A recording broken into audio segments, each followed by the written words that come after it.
Ladies and gentlemen, we have in our midst this morning Lieutenant General Sanjay Sethi, Director General Infosystems. May I now request the honored dignitary to kindly address the august gathering. Please put your hands together and give a warm welcome. The dignitaries on the stage, all delegates who are here, a very good morning to all of you. It's indeed a matter of privilege for me to address you all. And I'm grateful to General Anand for having given me this opportunity that I think I'll make good use of it while I'm here.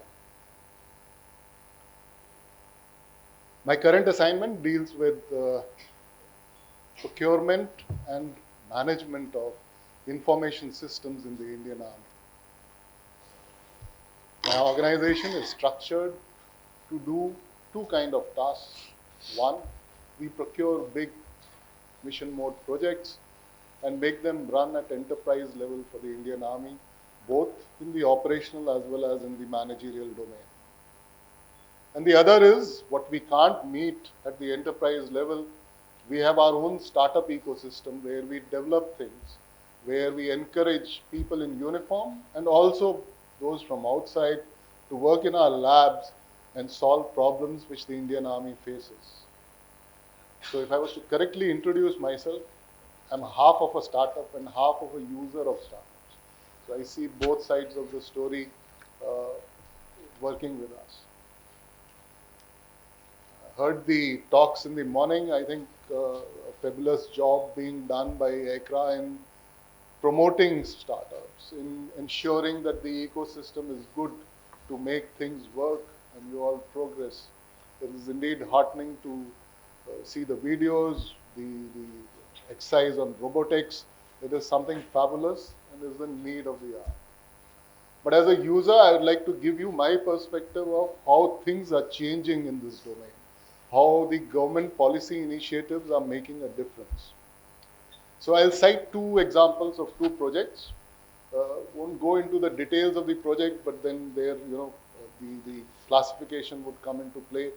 So let me talk of one project which we initiated in 2003, 2004, did a proof of concept, trials, runs, everything done, signed a contract with the PSU in 2007. It was supposed to be a three-phase project. Phase 1 got delivered in 2010, phase 2 got delivered in 2011. And after the delivery of phase 2 in 2011, came a directive from the government that you can't use components originating from a particular origin or an adversary, and whatever the PSU supplies has to be devoid of those components. It happened in 2011. I think what I'm referring to, most of you would know. As a result, can you imagine the kind of delay phase 3 occurred? We had a 9 years delay. The components couldn't get replaced.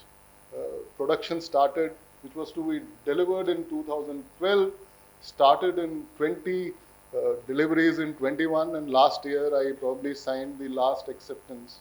So a 9 years delay just to avoid a component originating from a particular source, not even indigenization.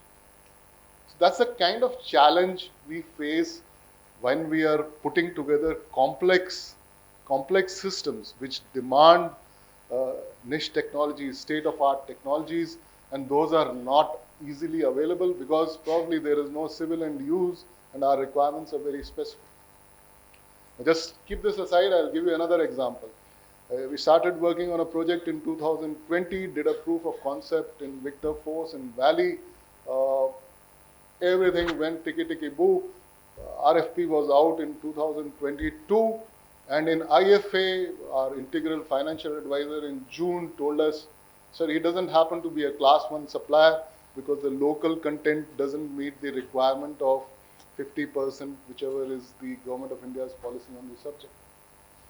Went back to the vice chief, the project was almost shelved.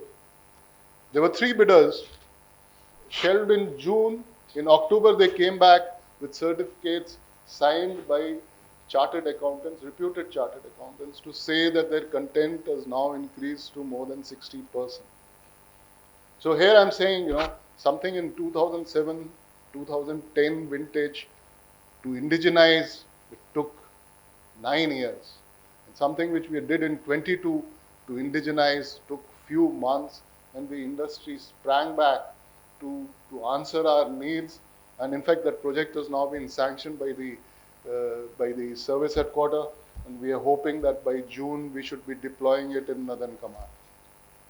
So things are working. What you guys are doing in ACRA, what individuals are taking initiatives, they are working. In my line of work, I got an opportunity to interact with a lot of you, and I'll reiterate the point which Professor Ajay Sood made earlier. There has to be an appetite for risk, and there has to be an attitude for risk. Success doesn't come easy. And I think the best thing I can do is to quote a tweet which I read almost 4 days back once the SpaceX Starship collapsed after just flying for 4 hours. So, I think it was Anand Mahindra who said, what is not good about Musk is that he raised Tesla. What is not good about Musk is that he has made SpaceX. But what is good about him is his attitude towards risk. Those 4 minutes of flight, which fell into Pacific Ocean, is now termed as an enormous success because the kind of data the sensors transmitted did wonderful for SpaceX to do things. So this is something which I think most of you need to carry home. Success won't be easy. Failure management and attitude towards failure will make a difference. I'll not take long. We are just across the road, the DGIS. Whenever, I'm giving an open invitation, whenever you find a RFP, whenever you find a RFI which deals with infosystems, robotics, artificial intelligence, please feel free to approach us. We are accessible. We interact, and we gain from this experience. In fact, the very reason I told General Anand that I'll be here is that this opportunity gives us a forum to build a bridge with ICRA. Otherwise, we've been dealing mostly with CARE, the Center for Artificial Research, CARE in DRDO organization, which helps us meeting a lot of our requirements with reference to artificial intelligence and robotics. But it will be good to build bridge with ICRA. Wonderful session here. Thank you for listening me patiently. I wish you the very best.